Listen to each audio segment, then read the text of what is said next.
Y tiempo después, de una amiga de mi madre que tenía un abrigo con el cuello de terciopelo y una voz que parecía emparentada con el cuello del abrigo.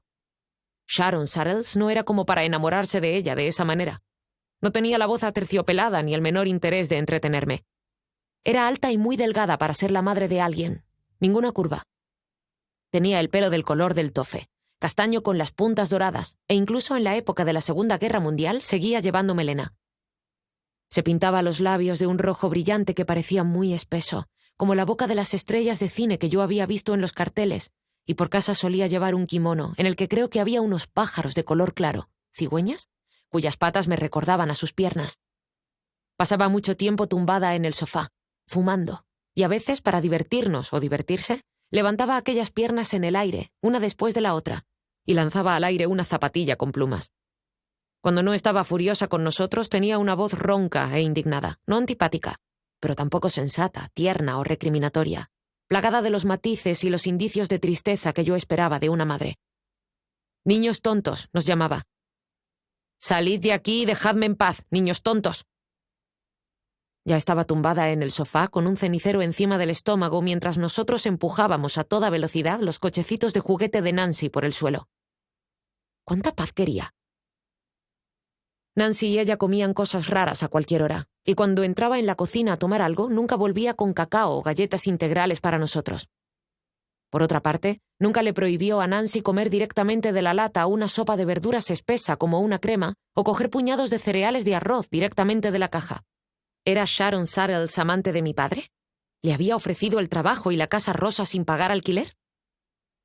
Mi madre hablaba de ella con afecto, y en no pocas ocasiones mencionaba la tragedia que había sufrido con la muerte del joven esposo. Quienquiera que fuera la criada que tuviéramos, la enviaba con frambuesas o patatas nuevas o guisantes frescos desgranados de nuestro huerto. Recuerdo sobre todo los guisantes. Recuerdo a Sharon Saddles tumbada en el sofá, disparándolos al aire con el dedo índice y diciendo: «¿Y qué hago yo ahora con esto?» «Cocerlos en la cocina con agua», decía yo con sentido práctico. «¿En serio?» En cuanto a mi padre, nunca lo vi con ella. Se iba a trabajar bastante tarde y terminaba temprano para dedicarse a sus múltiples actividades deportivas.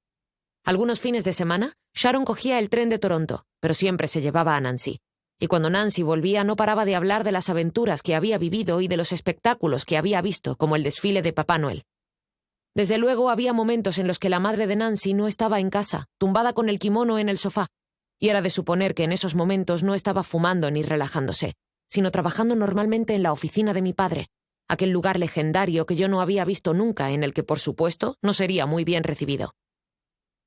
En tales ocasiones, cuando la madre de Nancy tenía que estar en el trabajo y Nancy en casa, una persona muy cascarrabias, la señora Cott, se sentaba a escuchar radionovelas, siempre dispuesta a echarnos de la cocina, donde se comía cuanto tuviera a mano. Nunca se me ocurrió pensar que, puesto que por lo general pasábamos todo el tiempo juntos, mi madre podría haberse ofrecido a vigilar un poco a Nancy mientras me vigilaba a mí, o haberle pedido a nuestra criada que lo hiciera para ahorrarse contratar a la señora Cott.